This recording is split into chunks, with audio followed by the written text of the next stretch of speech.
What's up guys, welcome back to the channel. Today we are finally putting a lift kit on the Tundra behind me here. So this here is a 22 Tundra and we have been in the market for one for a little while now. Obviously we have wheels and tires, a bed rack and roof rack already, but the lift kit is gonna what really complete the look. And we're gonna be showing you guys the entire installation process and which kit we're gonna be using in this video. So let's go ahead and get started. All right, so we got the wheels pulled off here. It's gonna be a first look at all of the suspension parts. So we got the upper control arm here. We got the strut with the coil on there. These are the red ones, the TRD off-road ones. The drive axles, or the axle is actual red too. So we got the outer tie rods here, sway bar right here, with the sway bar links. The lower control arm is pretty beefy as well, right there. And tiny little bump stop. I don't know why it's so tiny, but we might have to upgrade that to some DuroBumps pretty soon. We'll see if the second gen Tundra ones will fit those. Then we got the spindle here. Pretty beefy spindle as well though. And then the fender liner is like a fabric material versus plastic on the other trucks. Got this plastic cover hiding some stuff back there. But yeah, that's that. Alright, so here is the kit. This is the Westcott Designs kit. So starting over here, this is the rear spacer for the coil in the back, since it is a coil spring now. This here is the lower pre-collar that goes underneath the strut. This is the top spacer for the front strut. And then these here will actually come anodized black. We just got one of the first ones, so that's why they're raw aluminum. And then here, hardware. And then this here is the rear shock extender. Basically it's a spacer kit for the rear shocks. And then this is the little spacer for the bump stops. So first step here, we are going to need a 19mm socket to remove this bolt here on the lower sway bar.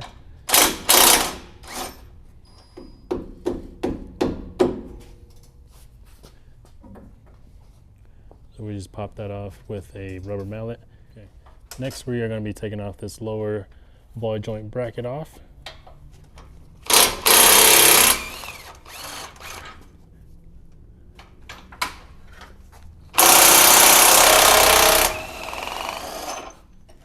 So for those two, it was a 22mm socket. So we're going to need access to this cam bolt here. So there's this skid plate right here. It's like a composite material. So we'll just need to cut that a little bit to get access to that. So we didn't really need to cut much off, just enough to get some access to that bolt right there. So next we are loosening up the cam bolts here. So this front one here, and then we'll need to do it to this back one as well. And what that does is it's going to allow us to swing the entire lower control arm down. That way we can pull the strut out. Next we are going to need to loosen and take this bolt out that is on the bottom of the strut.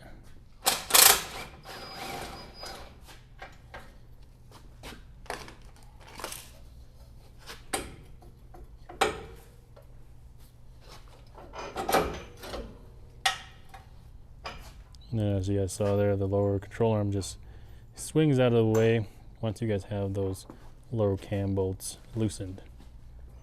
Now the strut is just being held on by these 4 bolts on top. And then these top strut bolts here are going to be 14mm. Just get them all loosened. And then for the last one, just make sure you guys have a good grasp of the strut, or else it'll just drop. So once you are on the last nut, go ahead and take it off.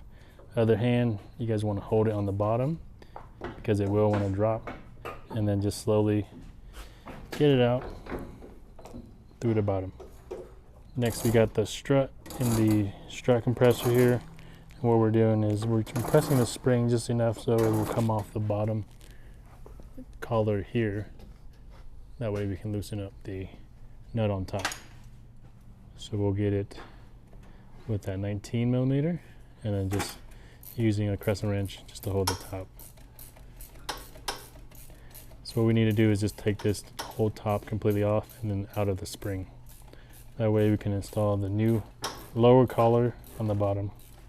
So we got the strut pulled off of the spring there. So what we need to do next is just mark pretty much so you remember where to put the new collar in the exact same spot.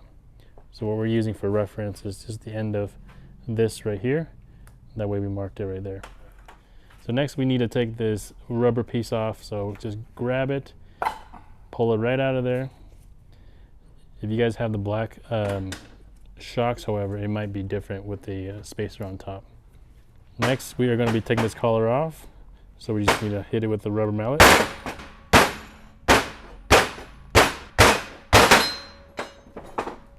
So next we need to install the preload collar in place of the factory piece that we just took off there. So this piece will actually give the truck the height. And then what we want to do is just line it up with that mark that we made.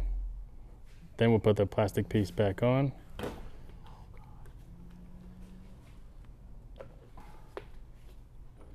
And we'll install it back. And then put that nut back on the top. And then if you need to compress the spring a little more, which we do, just enough so that way we can get some thread showing so we can install that nut.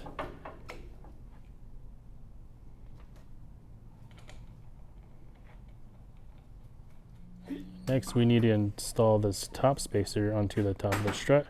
So that bevel side right there needs to go face down onto the strut. Alright, so on the top of the strut, it'll let you know which side is out with the arrow. So we'll get the top spacer on there. We put some Loctite on those threads. We fed it up all the way. And then we'll install the new provided nuts on the top, 4 studs. So next up, we swung the upper control arm up. We put the bottom of the strut on that perch right there. And then we're gonna feed the bolt through just like that. And then put the washer and nut on. Next we need to install this back. And then put that bolt back on. So the new provided nuts are going to be a 15 millimeter where the old ones were a 14. And then we're going to be putting some Loctite on the bottom bolts of the brackets for the ball joint as well. So to install the lower bolts, what you need to do is depress using a pry bar like this, bringing this gap a little bit tighter, that way you can install the bolts.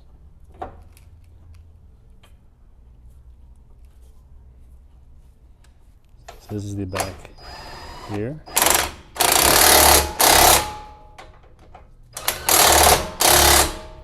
So the only one you don't want to tighten in the air is going to be your lower strut bolt. So tighten this one when the truck's wheels are on and then when it's on the ground. These ones here, the cam bolts, you should be getting an alignment right after this. So you can snug this up, but they're going to loosen it up to adjust it when they do the alignment anyways. So it turns out that we actually did have the DuroBumps for the front. So what we're going to do is we're going to get these installed, of course. So right here we have our new bolt with some Loctite on it. And the only thing we really need to do is just break it loose.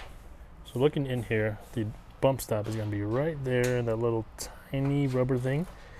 It's actually a super hard rubber. So when you actually contact your lower control arm, you're definitely going to feel it. So with this new one, this one is going to be more of a progressive bump stop.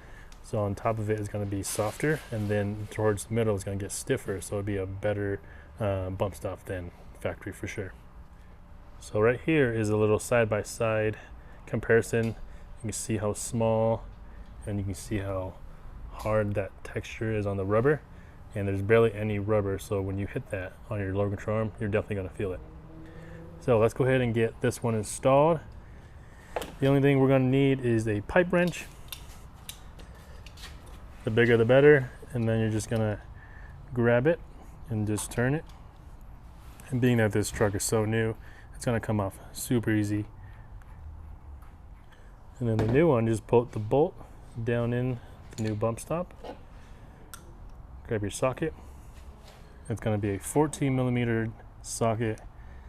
We'll just start the thread. So here's the DuroBump fully installed. As you guys can see here, it's taller, so that way when it contacts the lower control arm, it'll be like easing into it versus the factory bump stop. It'll be super harsh when you actually hit that. So this is going to be definitely a big improvement. However, they don't have one for the rear yet, so when they do have one, we will get it and install it on the truck. So in order to get to the top of the coil to put the spacer in, we need to loosen up the track bar here. So we'll loosen it up with this bolt. You guys will see here that we have the axle supported, that way it doesn't drop completely.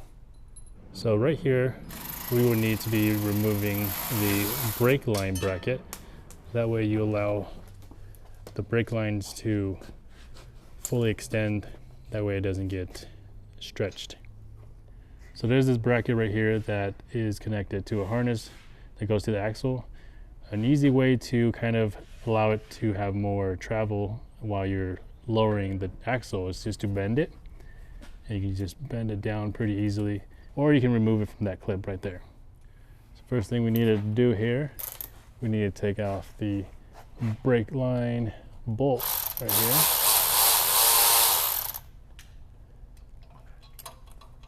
That way this can droop more without overextending it. Next, we're going to be loosening this lower shock bolt. And then we'll hit it with the mallet. So next we need to take off the top shock bolt here. So on top of there, there's a little square notch that you can use a crescent wrench to hold it while you take out the nut.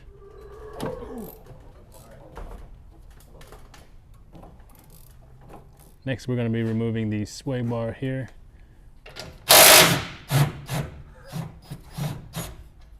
That's going to be a 17mm. Let's get that out of the way.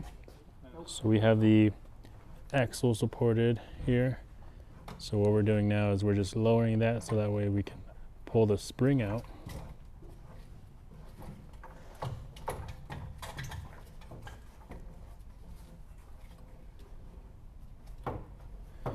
The reason why we took that brake line off earlier is so that way we have enough down travel or droop to remove the coil. So the spacer will just sit right on top. There's no bolts or anything you need to do. You just pop it off and set it on.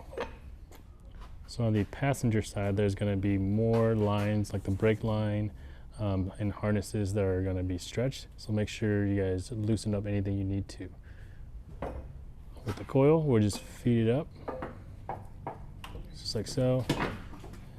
You want to make sure that this will sit right in the notch there.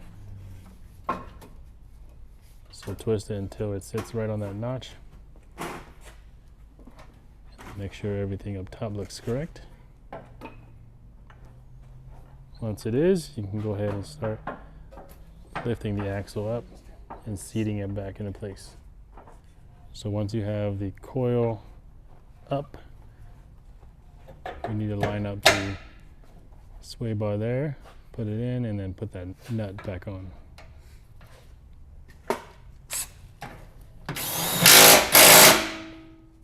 And then we can go ahead and put the 12mm bolt that's holding the brake line back on as well.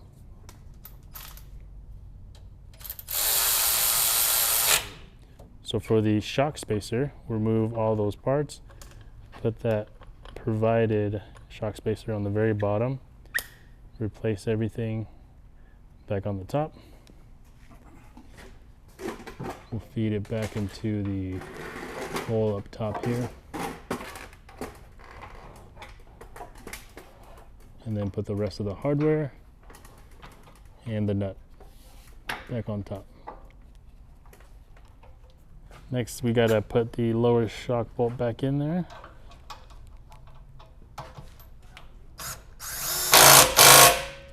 And then on the passenger side, we're gonna do the exact same thing. So you can see here, the shock spacers on top. We loosen that and reinstall that. Same for the lower. On this side, however, there's more things that could stretch. So for example, this harness right here, and then this side has the same brake line bracket that you need to loosen. And then lastly, we just need to reinstall the track bar. You can kind of see here, when you take out that bolt, it does want to slide to one side. So what we need to do is just realign the hole and feed the bolt back through. So what we're doing here, we got a ratchet strap. That way we can line up the hole. So if you guys are having the same issue we are, you can just do that.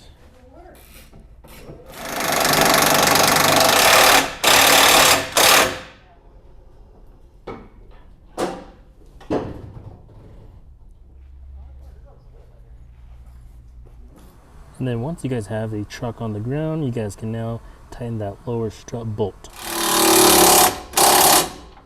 Right, so here's how the truck looks. Big improvement, and definitely made some clearance there because we were rubbing before. Now we are no longer rubbing. Just kind of give you guys a little walk around of it. So being that we do only have an inch of lift in the rear and we have all this gear on top, our rear is actually 1 inch lower than the front. So we're gonna have to fix that. But if you guys don't have a bed rack or a rooftop tent in the back, obviously you guys wouldn't have this issue and it'll be completely leveled from front to back. All right guys, so we are completely done with the lift kit. And as you guys can see here, it is a little bit lower in the rear currently, but that's because we have the bed rack, the rooftop tent, and some other things in the bed. But we currently are working with Westcott Designs to get a 2-inch lift kit in the rear, so that way it is leveled when you have stuff like this on it. But we'll have that for you guys in the near future, so make sure you guys are subscribed to the channel so that way you guys can see that if you guys are interested in that. But that's gonna be it for this video. We'll see you guys next time. Peace.